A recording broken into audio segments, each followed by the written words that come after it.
Hi, in this video I'm going to be talking about the ascending tracts of the spinal cord.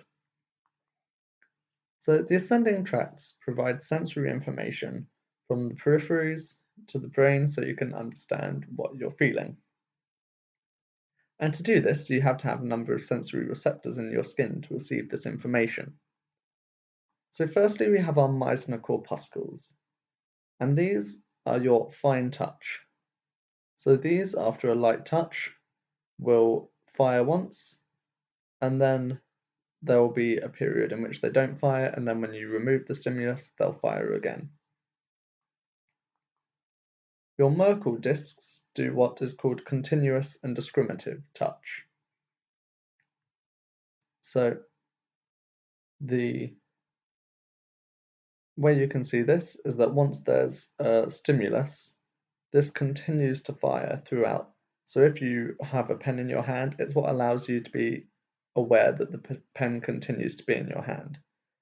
It also makes up a smaller area, which allows you to be able to differentiate between two different points that are close to each other, knowing that they're coming from two different areas.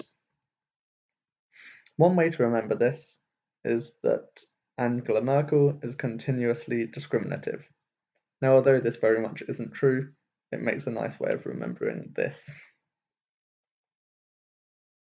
Pacinian corpuscles give us our pressure and vibration sensation. Our Ruffini endings give us some pressure and proprioception, where proprioception is the awareness of where our limbs are in space. And our free nerve endings, which aren't on this diagram, give our pain and temperature sensation. So this is a cross-section of our spinal cord. So there are a few areas here. We've got our funiculus, which is in our white matter, and we've got anterior, lateral, and posterior, and then we've got our anterior white commissure here. And we then have our grey matter, in which we have our ventral horn, which has motor fibers, our dorsal horn, which has our sensory fibers, and then our lateral horn, which has autonomic fibers. We also have our tract of Lycia, which we'll come on to discuss when we discuss the spinothalamic tract. So once they've entered through either the dorsal or ventral horn, the spinal tracts then run in different parts of our spinal cord, and it's good to familiarize yourself with where these are. So this is a diagram that once you've gone through this video and understood the different tracts, it's good to try and memorize so you understand if you had a lesion, for example, taking out this anterior portion here, then you can see which sensory and which motor tracts you would lose, and therefore if you understand the tracts you can understand what effect you'd see in the patient. So we're going to start with the dorsal column pathway. So the dorsal column pathway has fine touch and discriminative touch. It gives you some conscious proprioception, so this is your awareness of where your limbs are. And it does this by having Meissner's corpuscles, Merkel discs, Pacinian corpuscles, and Ruffini endings. So the way this works is you have these sensation going to these various receptors, and this is then carried by a nerve, and this nerve enters our spinal cord at our dorsal horn. So if we're coming from below the spinal level of T6, so one way to envisage this is predominantly the lower limbs, and this sensation will travel up the nerve and enter at the dorsal horn below T6. This then enters the fasciculus gracilis, which is part of our dorsal columns, and it runs up to the nucleus gracilis, which sits in the medulla. We then have our first synapse, because each sensation ascending tract has 3 neurons. So the first neuron is the one running from the nerve at the receptor all the way up into the spinal cord, then up to the medulla. We then have our first synapse to our second order neuron. In the medulla, we then have the decussation of our dorsum column pathways at the medial lemniscus. And they then run to the VPN of our thalamus, where they will synapse again to our third order neurons, which then run to the primary sensory cortex in our parietal lobe. So if we're above T6, and this is predominantly the arms, as you can see, it's a very similar process. So instead of running to the fasciculus gracilis, you run to the fasciculus cuneatus, and then this runs up to the nucleus cuneatus.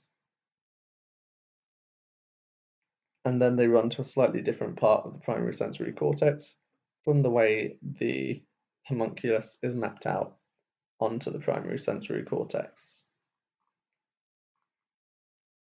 So this here is a cross-section of the spinal cord, and we have our fasciculus gracilis and our fasciculus cuneatus. So the gracilis is more medial and the cuneatus sits laterally.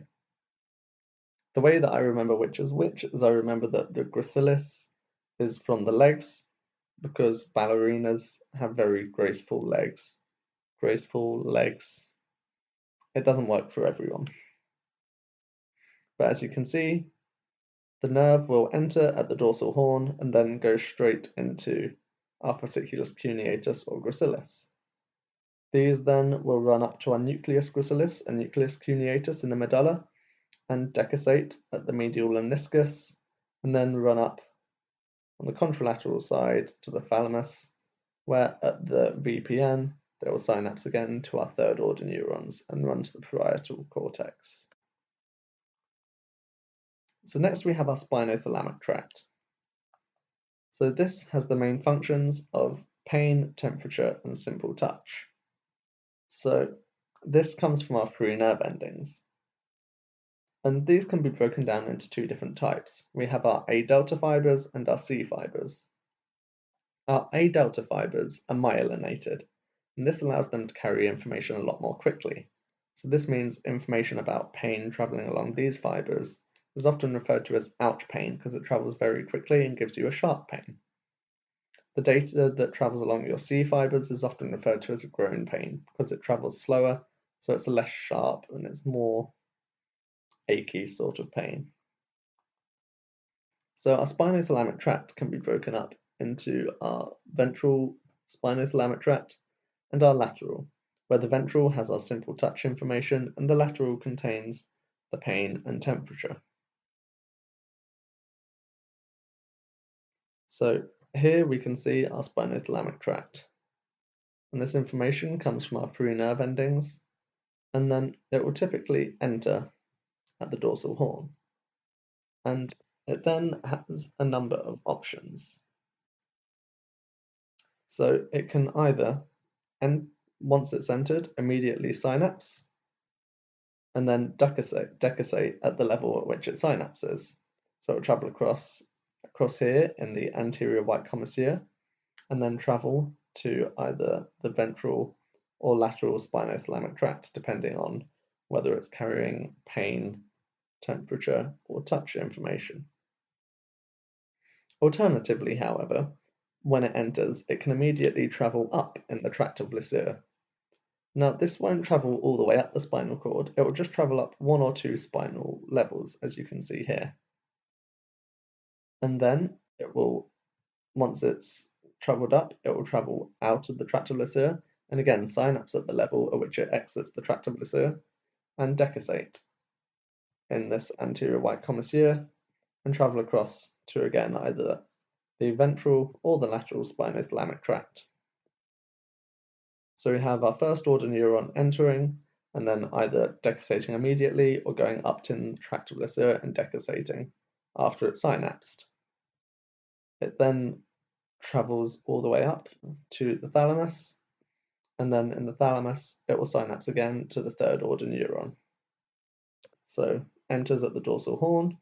Its first synapse is in the substantia gelatinosa, which is part of the grey matter in the dorsal horn. It will then decussate in the anterior white commisure, and then it will synapse again at the VPN of the thalamus. And it will then terminate in the primary sensory cortex. We also have the trigeminothalamic tract, and this is carrying information from the face because the trigeminal nerve carries the sensory information from the face. So this information will enter at the pons and then it will travel down. From the pons it travels down into the medulla where it has its first synapse, at which level it decussates and then travels up again to the ventropostural medial nucleus of the thalamus. So it's a slightly different, more specific part of the thalamus. And then it again will go to the primary sensory cortex. Again, this is the lateral part because it's the face, because of the way the homunculus maps onto the sensory cortex. Now we move on to our spinocerebellar tracts. So there are a number of spinocerebellar tracts, and their main function is unconscious proprioception. So this is what allows us to be aware of where our limbs are in space without having to think about it. So this is done by our muscle spindles and our Golgi tendon organs. And our spinocerebellar tracts can be broken into our cuneo-cerebellar and rostrospinocerebellar tracts for our arms, and our legs are done by the ventral and dorsospinocerebellar tracts. So what are muscle spindles and Golgi tendon organs? Well, our muscle spindles are within the belly of our muscles and they sense the changes in the muscle length. So if you stretch out your arm, then these muscle spindles will be aware that the muscle is stretching. Golgi tendon organs act very similarly, and they lie at the origin and insertion of your skeletal muscles, predominantly within the tendons, hence their name. They are able to tell how tense the muscle is, and these are more affected by muscle contraction. So these two work together to provide information about how stretched or contracted a muscle is. And this means that they're able to send your body information about all the different muscles in the body. So then tell you if this one's contracted and this one's stretched, then it can tell you where your arm is, and that's how you have your unconscious proprioception. So first we have our dorsal spinocerebellar tract, which carries information from our lower limbs. So this has information about our muscle spindle from our muscle spindles. So this will synapse at the level at which it enters in what's called the nucleus dorsalis of Clark, or Clark's nucleus. And if you are familiar with the Rexed, these are the different layers within the grey matter of the spinal cord. So this is in laminae of Rexed 7. One thing to remember is that the dorsal spinocerebellar tract, like most of the spinocerebellar tracts, doesn't decussate. So your unconscious proprioception comes from the same side of the brain as it does for that limb. And then your information will travel up and will go to the cerebellum. It's also worth noting that these only have 2 neurons as opposed to the typical 3-order neurons that you have for the other sensations. So the information comes from the lower limb, it will synapse immediately at the level at which it enters, and then travel into our dorsal spinocerebellar tract. And it will then travel all the way up from the spine to the cerebellum without decussating. Our cuneo-cerebellar tract also has muscle spindle information, and essentially does the same thing as the dorsospinocerebellar, but carrying information from the arms. It, however, doesn't synapse at the level it enters. It instead, when it enters, goes into the fasciculus cuneatus, one of our dorsal columns. And this is why it's called the cuneo-cerebellar tract. It then will synapse at the accessory cuneate nucleus in the medulla, where our fasciculus cuneatus fibers in the dorsal column pathway will also synapse. These fibers then from there travel into the cerebellum.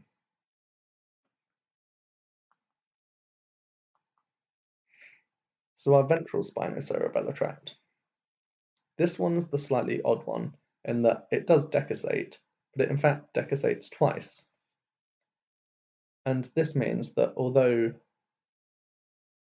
the cerebellum, it decussates, the cerebellum on the left-hand side still has our left-sided unconscious proprioception.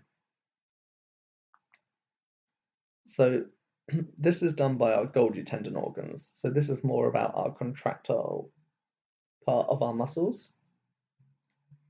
And the information will enter through the dorsal horn as it's sensory, and then it will synapse immediately. It then travels across in our anterior white commissure, similarly to the spinothalamic tract. It then travels straight into our ventral spinocerebellar tract, and then it will travel up.